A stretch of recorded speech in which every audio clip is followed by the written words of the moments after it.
the YouTube land, out on the internet, where most of us live now, actually.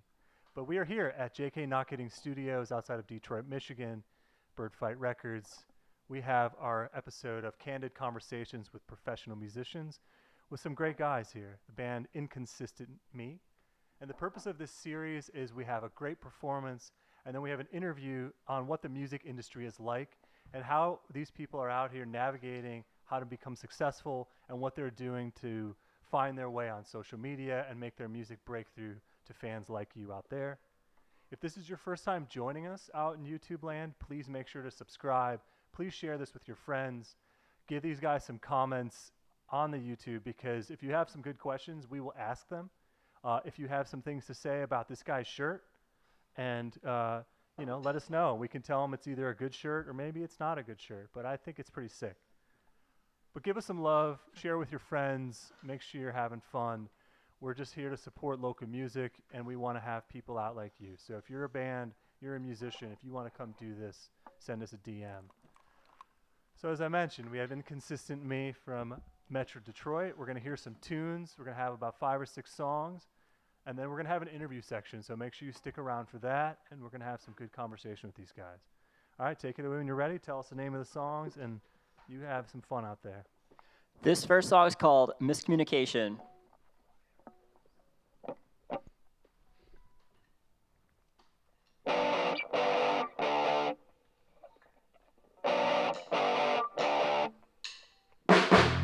Gotta take what I can get, 'cause I don't know where she'll leave it. Gotta leave it just as it is, 'cause I don't know the full story yet. And it's just better to go along, but I'm too stubborn and she's too headstrong. Trying to feel like I don't belong. Turns out I got the whole story wrong. She's miscommunication. I misread the situation, 'cause I'll never read your mind or read between the lines. She's miscommunication. Let's go!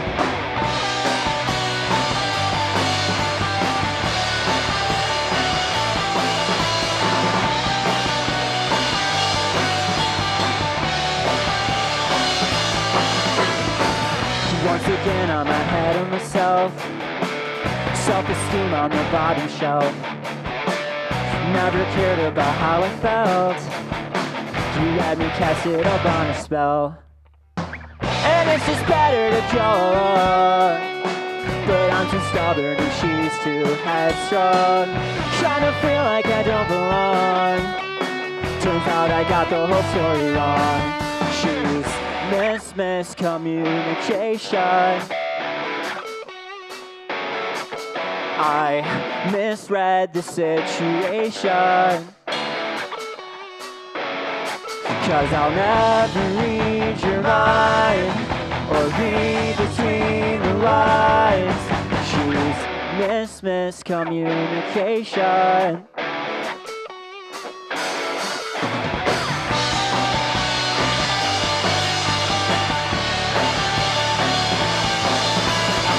Don't waste my time, just tell me why. We're at the deep end, here we go again.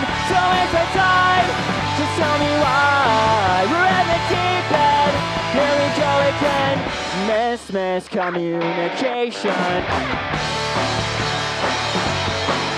I misread the situation, 'cause I'll never read your mind or read between the lines. She's miscommunication.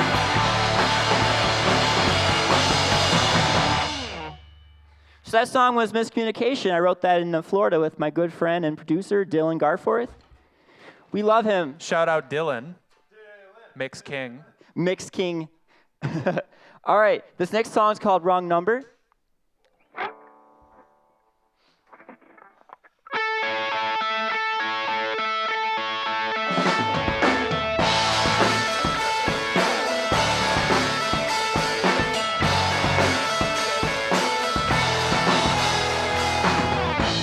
take your back again. This time I won't give in. I'll finally let you go. I'll lay low, not answering the phone. Come on, let's not pretend we don't know how this ends. You'll soon come ruin my night, twist the knife, leave me on my own. Now you're calling. I won't do it again. Think you got the wrong number. We don't even know each other. It's been 5 years since we gave in. Won't fall again. Acting like nothing happened. You only want my reaction. If you don't plan on moving on, then I'll respond. You can't just blame it on me. Just think whatever helps you sleep. I always kept my cool, gave you space, it blew up in my face. You can't communicate, your words appreciate. Wrote it all down, thought it all out, always had my doubts. Now you're calling. I won't do it again. Think we got the wrong number. We don't even know each other. It's been 5 years since we gave in. Won't fall again. Acting like nothing happened. You only want my reaction. If you don't plan on moving on, then I'll respond. Maybe there's something there. Maybe it's more harder. But this time I doubt that, yeah. I doubt that. Maybe there's something there. Maybe it's more higher. But this time I doubt that. Think you got the wrong number. We don't even know each other. It's been 5 years since we gave in. Won't fall again. Acting like nothing happened. You only want my reaction. If you don't plan on moving on, then I'll respond. Think you got the wrong number.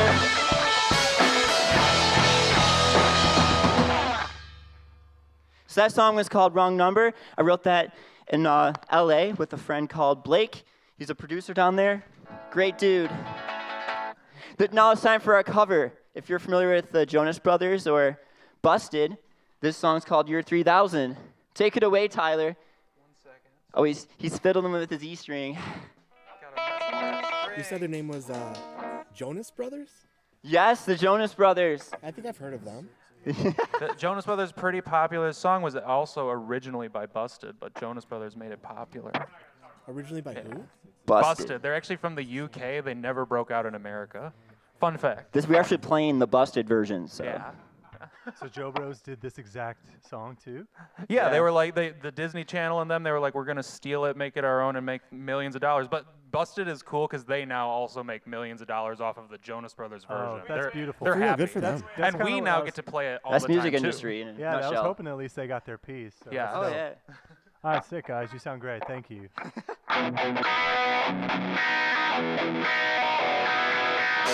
Let's do some fist bumping behind the screens.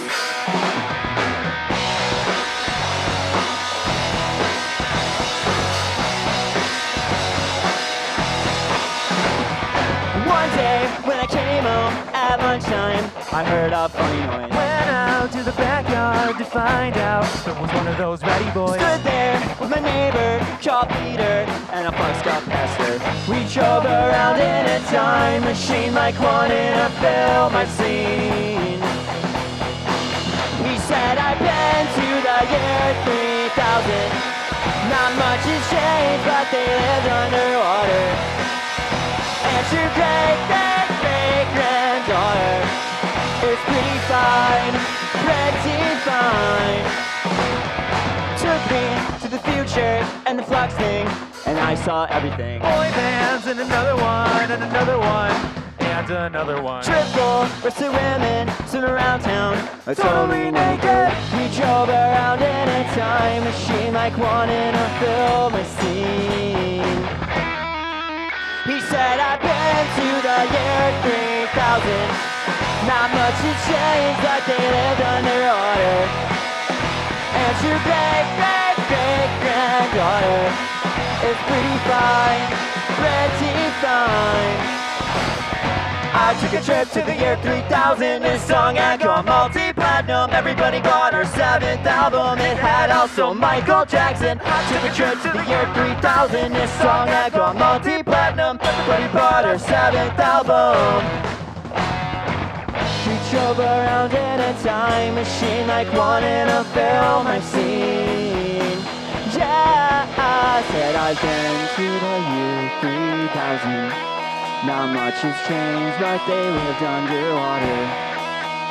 And your great-great-great-granddaughter is doing fine, pretty fine. Said I've been to the year 3000. Not much has changed, but they lived underwater. And your great-great-great-granddaughter is pretty fine, pretty fine. Cool, yeah, so I was a little Busted / Jonas Brothers. Yeah, shout out Jonas Brothers and Busted. Actually, Phil and Equally. I have been playing that song for like 10 years now, at least. So that song's ingrained in my brain.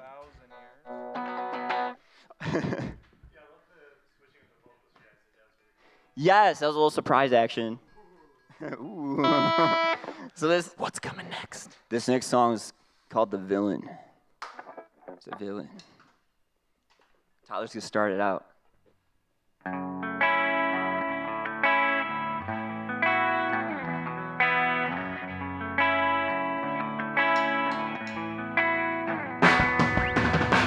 For the longest time, I had to hide you in my mind, but now I can sleep at night, act alright, or pretend I am. I found a way out of that. I gave you up for sleep. You're the one who moved on, and that was kinda sad, but I'm glad you're gone. Last night I forgot about you. I slept tight, woke up before noon. Your thoughts always drag me down, so I sleep better now. I'm the feeling, taped to the ceiling, kept me awake, but now I'm finally healing.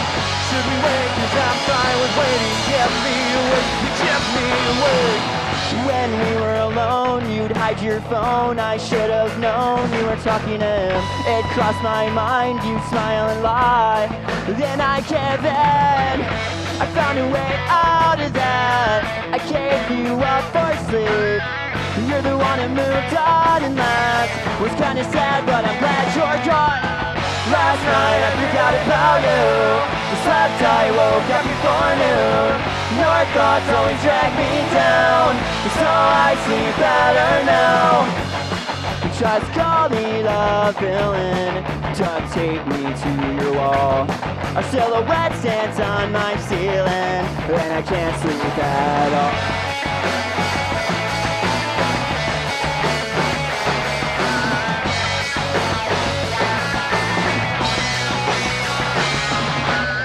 Last night I forgot about you. Slept, I woke up before noon. Your thoughts always drag me down, so I sleep better now. I'm the villain, taped to the ceiling, kept me awake, but now I'm finally healing. Should we wait? 'Cause I'm fine with waiting. Kept me awake, you kept me awake. Sweet. Fun fact, we brought that song down a full step for this one. So I played it wrong for 1 second. It's okay, Brendan. We'll give you that one mistake. Just one pass. Just one mistake. It's live. It's out there forever. It's forever. It's okay. Sorry, You all brah. forgive me, right? Yeah, you guys got a lot of love in the comments, so Sweet. I won't say who, but there's a lot of love. Heck yeah. Thank you so much, Our whoever's moms and giving our us love. girlfriends. Yes. Probably. Thank you, Mom. Somebody Thank loves, you. Somebody loves Tim's shirt and asked TK who did your makeup. Oh, man. You know what? I got several stylists working on this look right now. You know, Yeah. I'm bougie. So I'm going to introduce You're- the guys. you're TK? Yes. Sick, Yes. all right. I didn't know exactly who that was. So. Yeah. That's either a kid I give guitar lessons to or a guy who does drug deals behind my gas station. No, I'm just kidding. Oh, sick. So I'm so a how reporter. about I introduce one of the guys and you play like a little, everyone plays a little lick. This is like a little Yes. like 5-second lick. All right, so this is Tyler. Oh, shit. All right, and behind me is Juan Dior. Juan. Heck yeah. And behind him is Phil. Oh. Ooh. Very I like nice. it. I like it. And then to my right, we have Tim. And I'm Brendan. Yeah. Sick. And we're Inconsistent Me. And this is our last song. It's called Poor Little Narcissist. It's the song that has racked up the most streams. It's sitting at like 550,000 or something. So yeah, if you've listened to that song before, thank you. So yeah, this song goes out to you. It's called Poor Little Narcissist. Thank you for being here with us, guys.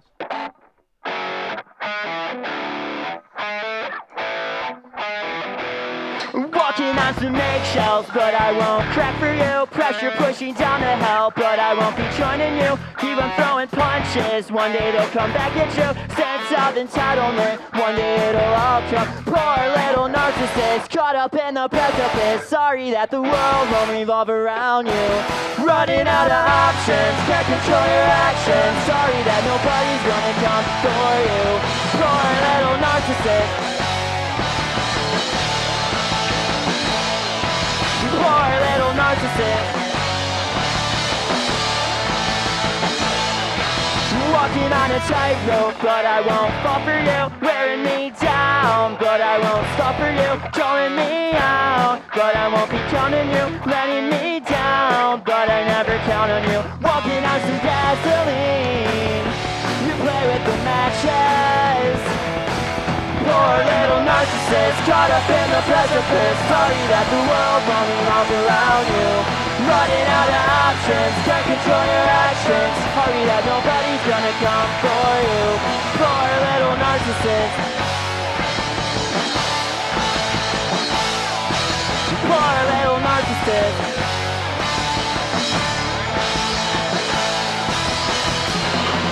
And I know that you're mad, just throwing a fit.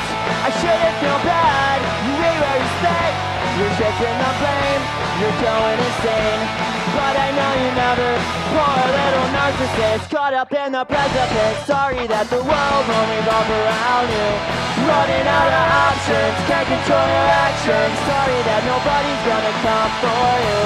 Poor little narcissist.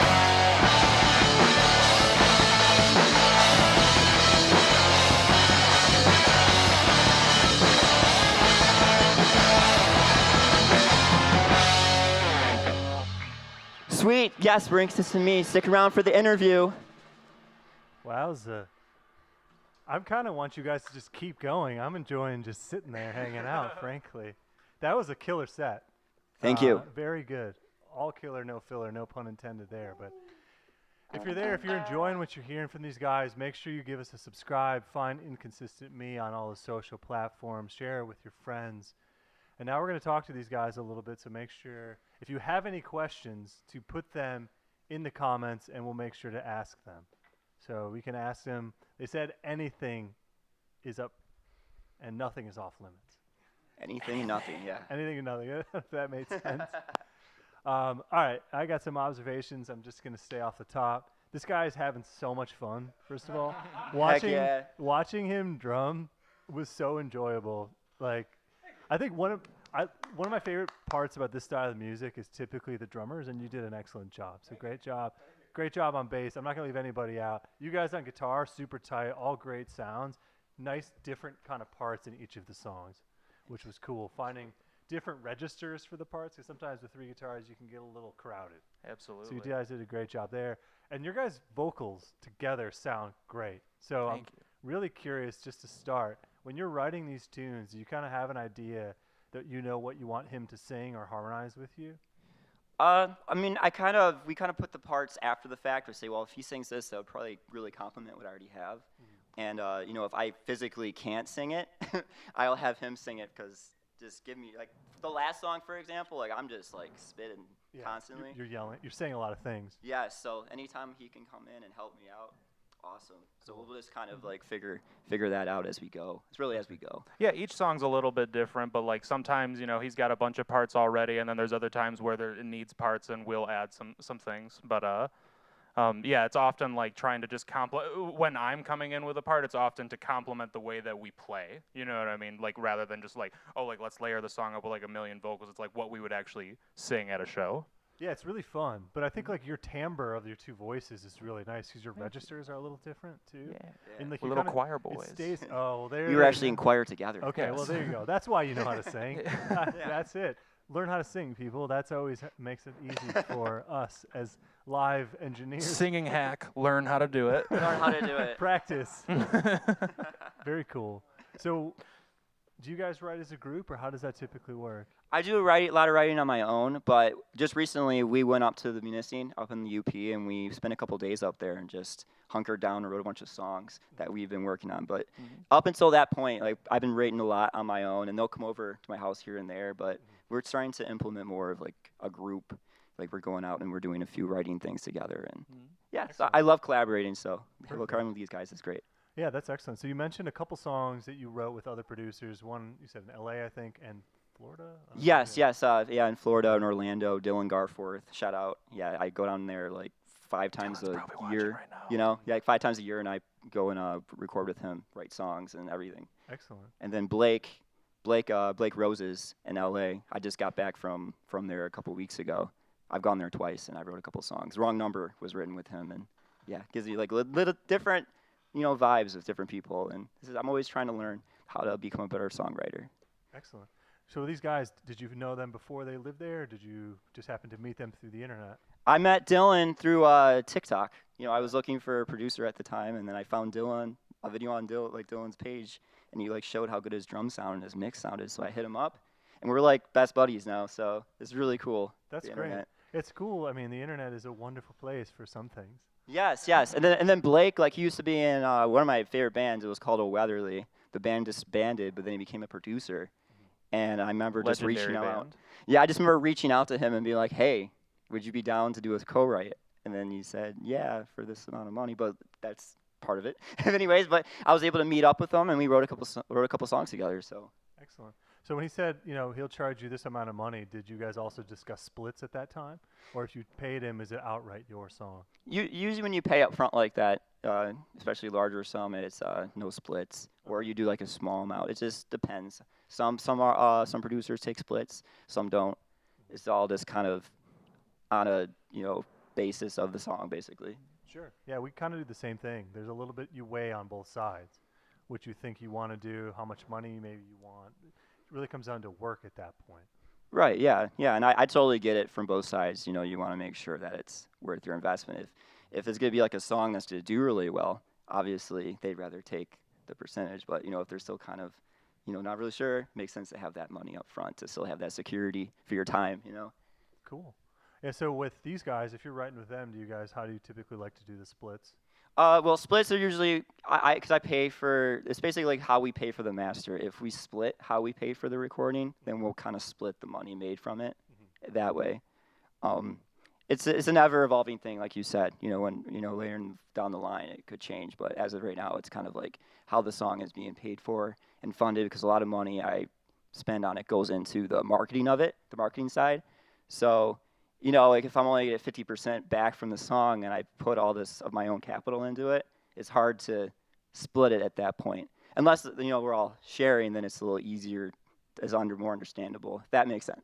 Yeah, of course, because I think I'm always hesitant to ask that question to a group because I don't know what type of baggage might be there if people are arguing internally. No, I could chime in too. There's like honestly at this point in a band, like getting credit is more meaningful than getting splits. Because at a point now where even in Escape, we're a band of this size, a ton of streams even at the end of the year doesn't break down to a ton of money. So you're like talking about splitting, not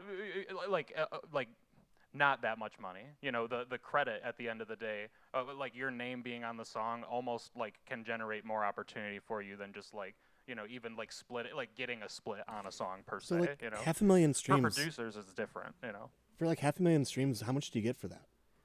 For 500,000 streams, it's probably around like $2,600. Or Okay. yeah. So it's like good money, but not. I mean, you can't live off that. No. It's kind of like getting your monthly streams up. So right now I'm like at 100,000 a month. I guess if you ever wanted to live off it, honestly, you'd have to get like well over. You probably have to get like 2 million a month, like to actually replace like your Like a day job. job. Yeah. If the income's only streaming. If the income's always Yeah. correct, yes, Is that's that very from true. like all streaming platforms too, or is that just specifically Spotify? Oh, that's specifically Spotify. I don't really know off the top of my head how much comes in from the other platforms, but I do follow Spotify the closest, and I'm right around 100. And the other ones are a lot less, honestly, than Spotify. Like a lot less streams come in. Still always increasing, but Spotify is the main one. Cool. Yeah, that's great. I appreciate your input on that because I think it's interesting to get people's opinions on splits because everybody kind of has a different opinion. Each group, each person might say something different, but I love asking this question within the group because it's just helpful to see how everybody's doing it differently. And it's totally different for each band, you know what I mean? And also, I mean, depending on how much everyone contributes to the songwriting and recording process, you know what I mean? Some bands have a full band, but is everyone involved in recording? Is everyone involved in writing? Is everyone involved in the financial aspect of the recording of it? That should also be involved in, like, said split. But in the big scheme of things, like we were just saying, like, what was it, 2 million streams to, like, basically leave a job? And that's for one person to leave their job. You know what I mean? Like, how many streams would we need for everyone to leave their job? That would, so it's more of like, getting credit. And then, I mean, for a band, making money is more about live, tickets and merch and stuff like that. Yeah, I think streaming is a nice bonus if you are successful at it. Yes, it's funny because you said credit, and it's like immediately like so close to my heart. I don't know how many songs I've worked on that you're uncredited that for. I'm uncredited Same. for. I might have produced a song, I might have gotten paid for it, fine, but nobody ever said that I was part of it. Right. Or right, I wrote 100%. a hook guitar part in it. That obviously a hook guitar part is a good token to like help play on other people's stuff. My philosophy, and I learned this from when I was in Nashville, if anybody's even in the room while those songs being made, they should be credited. I mean, it's just a credit. You just put their name on there. It isn't like you're giving them, a part of your soul. It's just literally someone was in the back room on their phone. I mean, maybe if that person didn't come, the song wouldn't have worked out the same way it did. Technically, anyone in the room, I think, should have credit. Yeah, cool. I agree with you there. So I appreciate the input. So as far as advertising goes, since that's kind of come up a bit with the marketing, tell me your philosophy on marketing and like kind of what you're doing right now. Right now I'm doing a lot of short form content and then just seeing what is sticking and what people are responding to the most. And then I'll throw some ads behind it on Facebook. Facebook and Instagram, they're two things, but they're one technically, meta universe. They are one together. Yes, they're one Connected, together. Meta. And I'll run ads on that. One is to a couple different ads. One is to everybody who already follows me and has already stumbled across my page, so they can be reintroduced. Like I still exist, because nowadays people, will venture off, they'll forget about you. So it's good to get back into their feeds. And another one is like a discovery one, where it uses the Facebook algorithm, and Facebook knows exactly what type of artist people like. And as soon as I have enough data built up, Facebook can pretty much figure out exactly who that person is and send the discovery ad to those people, like automatically. And so I think that's very, very important as an artist, especially if you want to grow on Spotify or just grow in general. Yeah, I usually drive them straight to my streaming. So the people on Instagram or Facebook are seeing your music and then it drives them to Spotify, right? Yes, there's actually a link. It clicks on it, they click on the link, and it goes to a page that's got a link to each platform. And it doesn't track people that just click on the link. They have to click on the actual streaming platform for it to count. And then Facebook will find more people like that clicked on the actual, streaming platform button, and it will find more people like that versus just people that just click the link, because those could be bots, and you waste your money on that. So many bots, unfortunately. Yes. Yeah. So you started doing this when? Is this something recently new? I'd say it's probably been about 2 years of doing these really consistent, maybe even 3 now. Years are kind of getting away from me, but it's probably about, we'll say 3 years. 2022? Yeah, we'll say about 3 years I've been doing pretty consistent Facebook ads, and I've grown that's pretty much been my recipe at this point. Some artists are able to blow up on TikTok overnight, post a video, it blows up, which I would love for that to happen, but I can't put my eggs in that basket, so I kind of have this to fall back on. We're not pretty enough, Brendan. We're too old. Our bodies are too shitty. Oh no. We try to do the That's the truth. TikTok dances, but I blow out my hip. It's hard. Well, the TikTok goes away fast too. Yeah. Like even if you get big fast, you're gone. Absolutely. And I heard it's all changing now. I'm hearing that the TikTok lottery is kind of dying out. People are finding artists like ground roots way, like people actually slide in their DMs again. That's how I used to do it back with my old band. I'd literally go into people's DMs and ask their opinion on the music. So it kind of seems like this human-to-human interaction is becoming more valuable than just having the algorithm find you music. And I think especially with AI now, like that person to person, human to human thing, I think that's probably the future. The ads are nice, but I think it's going to slowly diminish a little bit maybe. I don't know. Yeah, so that's pretty interesting. So do you find that once you started doing those ads, did you have to dump more money in up front, or have you kind of been consistent with the amount of money you're doing with these each month? It's pretty consistent. Basically, when a song comes out, I put the most money into it initially because Spotify has a thing called a popularity index score, so you want to try to drive that as fast as possible. So then Spotify prioritizes you in the algorithm, so you get heard, your song gets played more, basically. And by doing that, then we have to put more money into it initially. But then I kind of, tether it back down a little bit. I have a song like the Poor Little Narcissist song that ad performs the best. So it's like if I can promote the video that gets 20 cents per click, I'd rather do that one than a song that gets like 60 cents per click. Like that's double the clicks for the same amount of money. So I'll run the new song for a while, but then I kind of go back to the one that worked the best. Sure. Yeah. So you want the new one to be out there a bit, but then you want that consistency from the one. Yes. That's always performs well. Right. So I guess that's important to kind of figure out what your discovery track is. Like don't be afraid to like keep promoting one song or an old song that does better than your new songs to get people into your ecosystem, because they'll find the other music eventually. Once you listen to one of my songs, I bet you when you let your autoplay go, it's probably going to throw another one of mine in eventually, It's really interesting you say that, because I've done that more on YouTube for our stuff lately than I used to. I used to always make fresh shorts, and then at one point didn't have any, so started using old ones again that had been a month or two, and then they bring in a new audience and they actually have a life of their own later. Correct. So it's really interesting, because I had always heard if you post the same thing on YouTube twice, it kind of suppresses the second one. Not exactly true. So it's cool that you're seeing that as well, that you can kind of consistently put the same clip and it's going to give you that success. Yeah, I think it was Dewan that said it. It's like, for someone who's never heard your music, that song's brand new to them, even if it's been out 2 years. Exactly. Like the second they hear it, and it's 5 years old, it's basically just came out that day for them. So Exactly. You never know who you're going to catch that time. right. And I So think if you that's hit it cool. with one, just keep pushing that one. Yeah, for sure. So as far as, are you releasing a song every month? Is that your plan? Yes, I've been releasing a song every month. I recently just did a little deal with a distribution company, so I'm kind of on a new schedule. So I'm probably going to miss this month, but after that, I'm going to be pretty well consistent with my releases, because I feel like that builds momentum and keeps people, like I said, you don't want people forgetting about you. It reminds them once a month that you exist.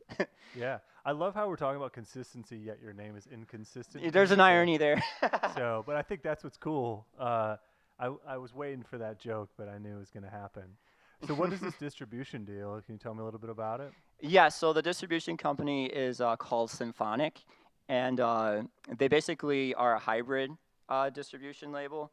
So basically, you can pay, kind of like DistroKid or TuneCore to post your music on Spotify.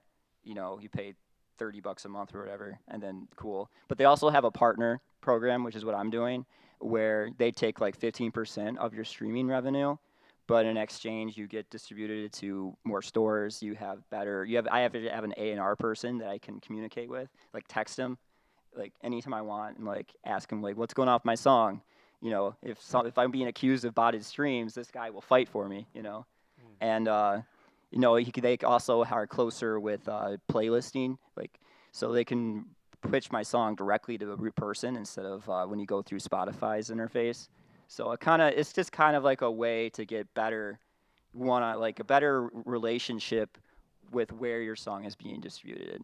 And if ever needed to, they could do physical stuff. They could do vinyl. I mean, I'm far from that, but the option is there. I'm testing it out, and we're going to see how it goes. Okay. What is your splits with them? Did you guys discuss that? Oh, it's 85-15. Okay. in your favor? Yes. That's pretty good. Yeah, yeah. That's pretty good. It's better than I was expecting, I guess. I've heard of that distribution, but I guess I haven't had anybody do it. So it's cool that you've had it so far good success. Do they pitch for licensing for you guys or for you? Yes, yes. There's a company that is affiliated with them that I can pitch for licensing through, and I can have it set up for that. I haven't really touched on that yet. I've only been with this company for about a week now, Yeah, so I'm still trying to. They didn't give you a stream. They didn't give you a licensing yet. I mean, come on. Well, I mean, it'd be cool. I mean, if I have a song that fits, Yeah. that'd be really cool. I think that's, we talked about streaming a lot, but of course licensing really has an opportunity to have real money. I know Right. an artist that we have produced, he's gotten a few licensing through Assemble Sound, and it's not a ton of money, but it's like $3 or $4 grand. So at least it's better than a stream. How long would it take you to get $3 or $4 grand through streams? What do we say, like 1 million streams? Right. Right. So at least, and that's on the low end, right? People can have these varied levels of success with licensing. So hopefully it can work out for you. That'd be awesome. I think your music would work well in that. I mean, it's fun. It's like good party music. So Appreciate I hope that. you can find it in something. We're right? just waiting for them to reboot American Pie, and then we'll be in the background of that movie. It's you funny. know what I That's mean? actually that would be a really good one. I think. Honestly, the way music is going now, it might happen. There's a couple artists breaking out in the scene. Yeah. So There's definitely like a retro thing going. There's all these festivals now that are so popular with people my age, or maybe I don't know how old you guys are, but like when we were young, or MCR, or My Chemical Romance. Oh yeah, I love those kids. It's Those sweet boys that it's we so interesting that I'm raised. sure a lot of this music is like having a surgence with new people. My bandmate takes this kid who's like in high school. She loves My Chemical Romance and all that stuff. So have you seen now that all of this music has gotten more popular, that you're seeing more plays from it? We're kind of at that nostalgia crest. You know what I mean? Like every 20, 25 years you get hit with that nostalgia, and I think there are some of those bands that have aged really, really well, and they're performing really well, and the internet has decided that they also love them. And now there are 7-year-old kids who know the Black Parade, who didn't, have to get bullied in middle school wearing their fingerless gloves and eyeliner for it. So I'm happy that those kids are out there. Definitely. I think another thing is, like I said, they're discovering music for the first time, and it's brand new. Like I have friends that love music from the 60s and 70s. Like that's all they listen to that all the time. To them it's brand new, even though it's old. They don't care anymore. I think music, no matter what style or if it's an old style or whatever, it's still relevant because there's always going to be a niche audience that Spotify knows and everyone else knows, and it'll find it for you. Yeah, I love what you said, because being on Facebook, so I'm 36 years old, so I was in high school in the 2000s or whatever. But people who went to the My Chemical Romance concert from my high school that were jocks that would have made fun of you for listening to that in 2006. For sure. So it's like I see it on Facebook. I'm like, oh, you were not that nice about this back then, but now you're It's going. like 21 Jump Street, like Channing Tatum. He comes into school and he's pushing everyone like nerd, and everyone's like, no, that's not cool. We're sensitive now, and it's it's just like that difference in the time that we're living in. Definitely, it's cool. It's cool though. Do you have something? I see you got the mic I over think here. it's muted. Oh, I I was hear you. just agreeing with you. Like a lot of that stuff had a connotation in that particular time, but now it seems like it's more received by the public.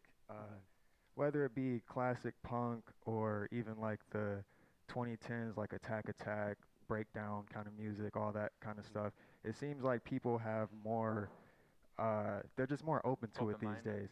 And I feel like the unique thing about Inconsistent Me is that all of us, although we come from a rock background, we kind of listen to a little bit of everything, which, there's bands like Linkin Park and things like that they're like a cluster of genres. And with punk being our foundation, I feel like we're pretty palatable across all genres, which makes us unique and stand out today. But nonetheless, to stick with the point, a lot of people are gravitating towards this style of music, especially when it's has new implements to it, new styles to it, from other genres, other parts of the world, things like that.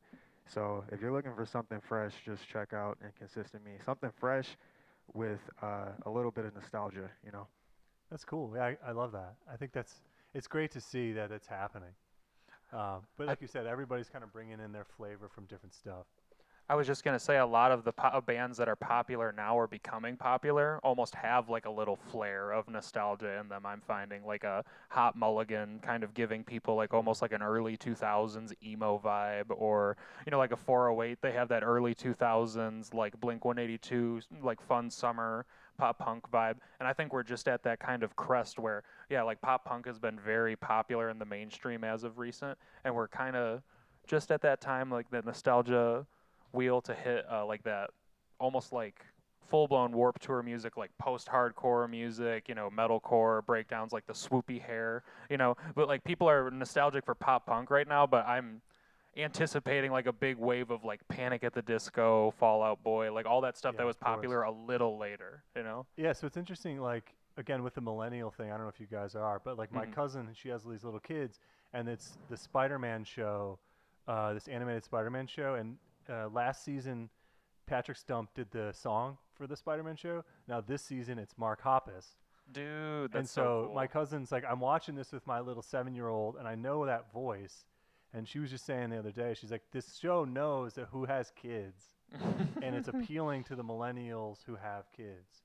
And so it's interesting, like you said, Fall Out Boy, obviously Blink-182 back in action the last couple of years or whatever. They're the most popular band on Earth right now. I'm pretty sure they're gonna have to like do a tour to like Mars and Venus soon to like get to new fans that haven't heard of them yet. Go to Mars and never come back. Tom will be happy. He's like, I love it here. Yeah, it's super funny. So there's a band that we worked with, that our local band called Heat Above. I'm not sure if you guys know them. We love Heat They're- Above. they're, Shout out Heat Above. They're yeah, so these handsome. guys are dope. They talked about doing a music conference on our channel, and I'm going to just share it with you and share it to the world, where they play college campuses. And I think to them it makes sense because like the music is fun, it's high energy.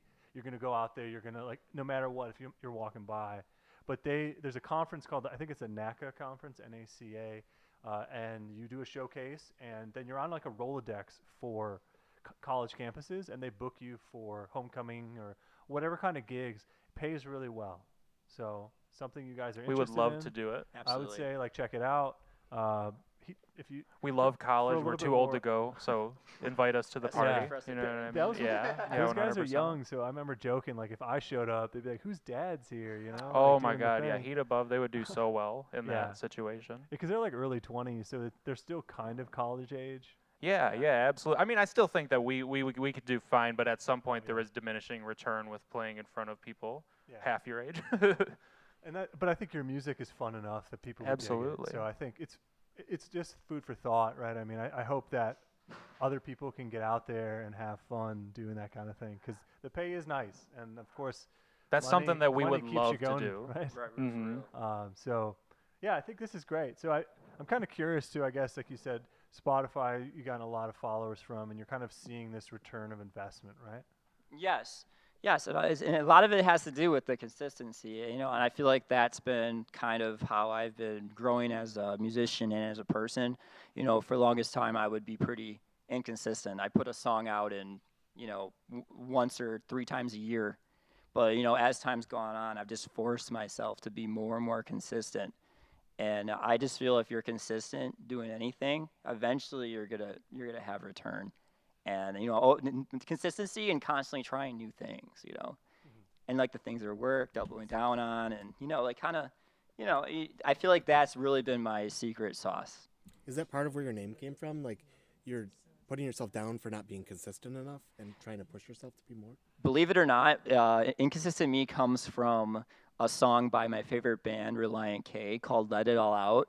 Oh, yeah, I know that. Good Yeah. reference. Reliant K. Yes, Shout out. that's where for some reason that part of the song always caught me. I Yeah, guess Matt Thiessen. yeah, it's Oh, probably because it was me. I mean, like that's me when he said that. That's cool. So Yeah, that's that's where that another comes from. deep cut of bands we're talking about, right? So Yes, good. Love them. I have a Yeah. lot of Reliant K influences for That's sure. cool. Yeah, the reunion tour thing now, the anniversary tour thing is so interesting. I mean, I've gone to a few myself, but it's cool that some of these bands, they were off doing their own thing for a while, and then they've now have an opportunity to go play like a big venue like Royal Oak or even bigger for some of them. So it's dope that they're able to do that. Yeah, No bands truly break up in 2025. Yeah, 100%. They'll get brought back. Yeah, it seems like a lot of people who hate each other, and then years later, like, we're doing it. Yeah. The money, you need it, eh? You're talking about Oasis or what? Any Oh, of them. God. Fill the Speaking of- blank. Yeah, Oasis is a good one for sure. I would love to have gone if they came around here. Yeah. One time I saw Noel Gallagher play like a solo show opening up for the Smashing Pumpkins, and he looked so sad to be there. He was like, I don't want to do this at all, Yeah. kind of vibe. And I was like, you need your brother to make this beautiful. So I'm Yeah. glad that they're back. Yeah, my father-in-law saw the High Flying Birds at Pine Knob. And Yes. they were like the opener, and he Mhm. had no idea who that was. But he was like, "Who is that?" He told me He the liked next it? day. He Mhm. loved it, and I was like, "That's a guy from Oasis." And he's like, "Oh, no wonder it was so good." Right. But I don't remember even who the headliner was. It was something random that they went to, but it was just funny that he was there. I mean, Noel Mhm. is an incredible songwriter. And I think he's a beautiful singer. I love his singing voice. But One Liam of the is just best like on another songwriters. planet too. Of course, like the whole thing. They're so chaotic. Yeah. Yeah. I love their interviews. Mm. To me, it's I see this clip all the time now. It's like I could watch Noel read the phone book and be entertained. And I agree. I would watch him. I love their accents. Yeah, like I could hear them. I could hear them talk all day too. Yeah, there's a documentary that came out a while ago when they were like in the heyday, Mhm. and they were so wasted and had such heavy accents that it was subtitled. But it was worth it. So, I got a question for you then. So what kind of advice would you give another artist on marketing? Because you have a really specific experience, and it's worked really well for you. Yes, definitely do it. It works. It definitely works. And watch a video. There's tons of courses you can take. Like you can go on just if you don't want to spend the money to pay for a program, just go on YouTube and look up, music marketing, Facebook ads. Or if you do want to go the money route, there's lots of, different ones you can take. The one I do is Hyped It, and you can actually take the course and they'll run you through how to do it, best practices. And you don't have to spend a bunch of money. You can just do $3 a day. Or you can even just try boosting some stuff on Facebook, on Instagram, and one of your Instagram posts. You will get a return. If you feel like no one is listening, it's just because there's so many, and then by paying, you're able to break through a little bit. You're able to see. People will see your stuff, and I have nothing but good things to say about paid marketing. We do everything else too, but if you feel stuck, that's definitely paid marketing. There's no shame in it, and we spend so much money making music, doing videos on our instruments, yada yada yada, etc. It's okay to put some money into marketing. It will pay off. I've heard that people say like the rule of like 50% spend on marketing, 50% on production. Do you guys have like a rule of thumb or? I don't really have a rule of thumb. I feel to me I treat this like, this is a weird example. I treat this like college. Like you spend a lot of money towards college. You put a lot of money into it to get money out of it later. It's not really about making the money now. It's about investing into it. So you're investing in your fans, basically. Investing in your fan base, because it does build up. It is building up over time. So. Yeah, I think that's a really good advice, because I've talked to some artists, local artists, whatever, various people, and like, well, I don't want to spend money on marketing. That's cheating. I want to get found, whatever wording. And it's not possible, because if you look at anybody on a label is pushing money into marketing to promote everybody. Everything we all see on the internet is due to marketing, right? You're paying a certain fee to be in front of people's eyes. That's what really at this point we're all fighting for, to get a few seconds in front of somebody's face. So to say, somebody's just going to get discovered, it's less and less likely, as you said. I didn't know that about TikTok. But how many things that people are out there, you're seeing ads for shoes, trips, whatever you just Googled, you're seeing an ad for that because they're trying to sell it to you. And so like you said, you spend all this time, money, craft to get to these songs, and it's really a shame to not promote yourself on social media at all. We meet artists here who don't even have social media because they're like, I don't want to do that. Right. And I'm like, well, good luck, because nobody's ever going to find this stuff. There's a difference, being on social media, but then another step of putting in money. There's these layers to like break through, unfortunately, right? Right, and we're very lucky in a way that we're able to spend money on ads versus having to put ourselves in these situations where, you're trying to market yourself in person, you're traveling all over. That's gonna that all costs money. I mean, that in person on the groundwork, that's taking your time. At least with my ads, I can still go to my job, and I can still like live my life, and these ads are running in the background. These other things, you gotta really, really fight hard. And if you want to do the TikTok thing, you're making videos all the time. Like your life has to kind of revolve around it in a way. And you don't have to sell your soul to a label now either. You kind of can do it yourself, and then you can kind of, once you do get to the point of a label, you have your own terms, basically. Because even like labels now, they'll want a requirement. You need X amount of followers here, X amount of followers there. So you've already done most of the work for them. Yeah, So it's like at that point, what else? I guess they're just giving you maybe more money to go on the road or whatever. But it typically isn't advantageous for the artist after a while. Yeah, it basically it is. It's just ways to get past gatekeepers. That's kind of how I see it. If you get on a good record label, you can get on a tour. That probably would be impossible to get on if you weren't on the label, because they have it so compartmentalized. It's like booked within the label. Yeah. I mean, or between a few labels. Yeah, sometimes. that's like obviously one of the biggest things is a direct contact to a person. Sometimes if you're on that label, it says at Warner Brothers, it's a legitimate. But how often is that even happening anymore? So, yeah, that's dope. I think this question might be self-explanatory, but if you were starting over, what's some advice you would give to yourself? Just keep trying new things, and keep growing. Don't be afraid to make mistakes. Make mistakes and be glad that you made them then. I'd be happy to know that I made that mistake and learned from it early on. Like, don't be afraid to make them, because that's the only way we grow. And don't be afraid, like I said, to put a little bit of money into it. You deserve it. It's worth. Your music is worth it. It's worth paying money to have people hear it. And yeah, just don't stop making music. Just keep making music, and you'll get better and everything. Cool. I love that. I think that's a huge thing, consistency. I mean, I've talked to a few people. We've been kind of on the YouTube grind for a couple years, and we've started to figure out what makes sense. And now talking to other people, they say, like, I'll as soon as I finish a video, I just release it, whatever time it is, whatever day it is. And it's like, in my opinion now, it's like, release it when you're ready and when you can release another one the next time. So if you can manage one a month, release them at the same time once a month, because the algorithm knows if you can suffice 2 a month, once a week, whatever, just be consistent there. Right. Because eventually, because we've been doing that for a while where we're hitting the same time, same day, and the algorithm knows, it likes that. It tells you, hey, great job. Like there's like little notifications. And so that's really, like you said, getting that consistency is key. Yeah, and you're better releasing something that isn't as good as what you normally do, just to release something, so you keep moving forward and don't get stuck. Absolutely.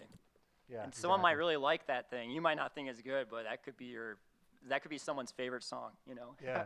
We had a guy in who has a very successful YouTube channel. It's funny because he said the first time he started redoing his channel, he just released something at 11 p.m. because that's when he'd get home from work, he'd do this all day, then release late.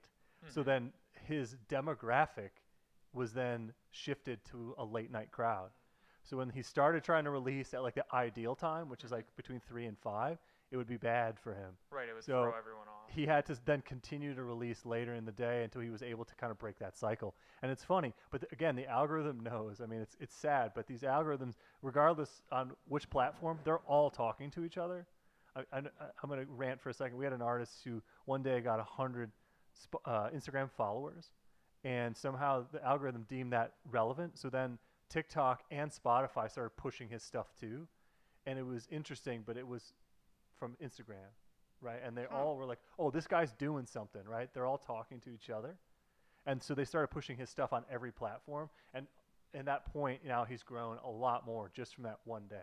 But 100 Instagram followers for him at the time was, a pretty heavy percentage. Right. So, and that's where it's like, it's all kind of talking and it's all kind of happening. Exactly. Well, cool. So I appreciate that. I think this has been some great conversation. Now I'm going to ask just something fun for a hot take. So I think you want to start. Hot take? Yeah. Oh, crap. What's a hot take you got? It could be about anything. Guys. I'm not going to start because when I start, I end up influencing No, I get it. too much. I can tell by the. I bet you guys are thinking by the way that I look that I'm a Team Edward guy, but I'm actually Team Jacob. You know what I mean? That's my hot take. Even though Taylor Lautner's acting career, isn't going as swimmingly as Robert Pattinson, I still love him, and we could still have a beautiful, wonderful relationship Does he together. have an together, acting Taylor. career? So I don't even know what he's doing anymore. Honestly, I just thought about this like 15 seconds ago when you said that. But he's still probably doing better than us because he made 5 giant movies through a giant studio. So he's probably got he's in a millions hot of tub dollars. right now. Yeah, 100% with hot chocolate in it. You know what I mean? And he's like hanging out with Halle Berry and Oprah. They're about to go to Hawaii together. Wow, those are some good friends. Yeah, he's got a crew. What about you guys? Anybody back here? Hot take? Anyone in? Hot take. I think Lars Ulrich is a really good drummer. Well, that is a hot take. I'm kind of on his Napster thing. He knew what he was talking about. He knew that Napster was gonna turn into Spotify. Del Taco is better than Taco Bell. Oh, dude, Interesting. Disagree. Facts. that's messed up. I remember the first time I realized there was a Del Taco in Clawson, and I went. I was underwhelmed. They're hard to find, but once you find them. Yeah, I mean, so this will date me too. I used to watch Life of Ryan in high school. Do you know that guy? Shout out MTV. Ryan yes. Sheckler, Life of Ryan. MTV too. Ryan Sheckler is and was an incredible skateboarder, and Yes. that MTV show kind of really didn't help his life much. No. But he was always eating Del Taco in Life of Ryan because it was a California thing. And me and my friends were like, we found it. I mean, this was a while ago, and there was one in Clawson. We drove down there. I'm like, this isn't that good. We're not that into this. You know, as 18-year-olds, you know, we had a really good palates. So, anything? Okay, cool. He's just too nice back there to say anything negative. So One thing, Phil. Phil he's afraid he's going to say something really Phil's laying it sexist down on and bass homophobic back there. He's and doing a great rude and job. insensitive, so he's just being quiet. But he's a very nice guy, and we love him a lot. Thank you so much. I think that rip sticking is dumb. I have no idea what that is. That's that thing where you go like this. Oh yeah, that's so stupid. You're better off buying a pair of Heelys. You know I what still I don't mean? know what this is. It was like this thing, and one of my friends was so good at it, and I'm like, why'd you even bother getting good at that?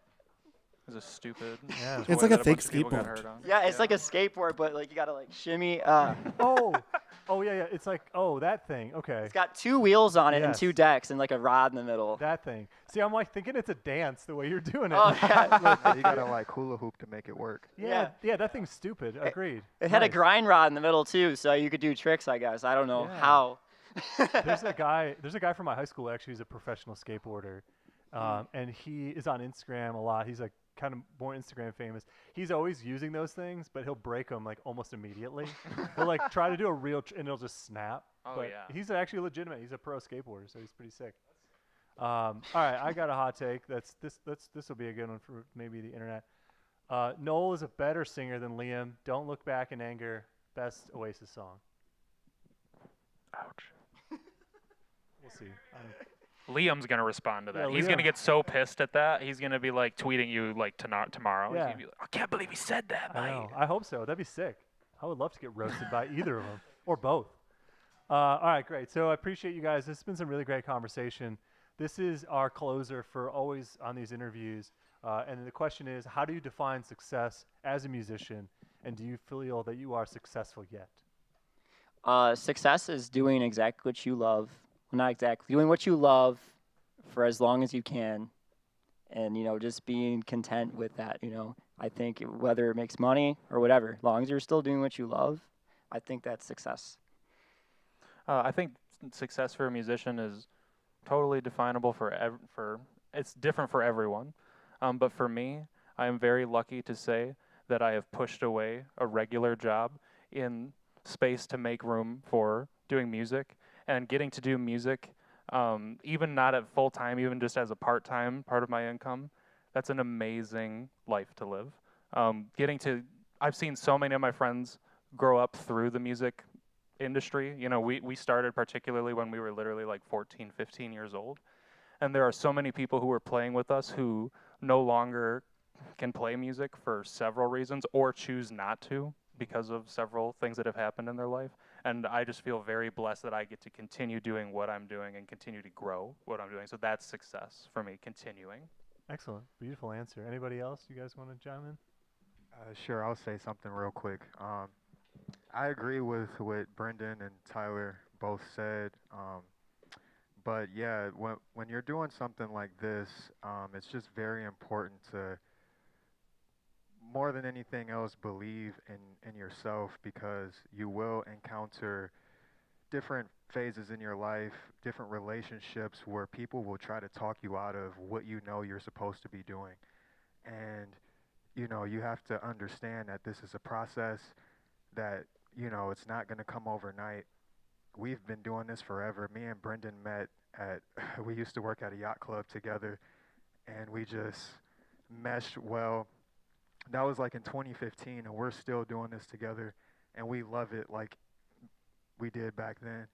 So you have to believe in yourself. You have to have people around you that believe in themselves and that believe in you as well. And you just have to be consistent. One of the most important things is just not letting someone talk you out of it, I feel like, you know? Yeah, beautiful. Thank you. Well, great. Well, thanks so much. You guys got anything? You guys good? Cool, cool. All right. Well, thanks so much for being here. This has been a really great set. Thanks to Inconsistent Me for being here. If this is your first time watching us on YouTube, please make sure to subscribe, like, share this with your friends. As we've been talking, this is a big part of the social media. So we really appreciate you being here. Thanks for all the comments. I see my phone going nuts over there.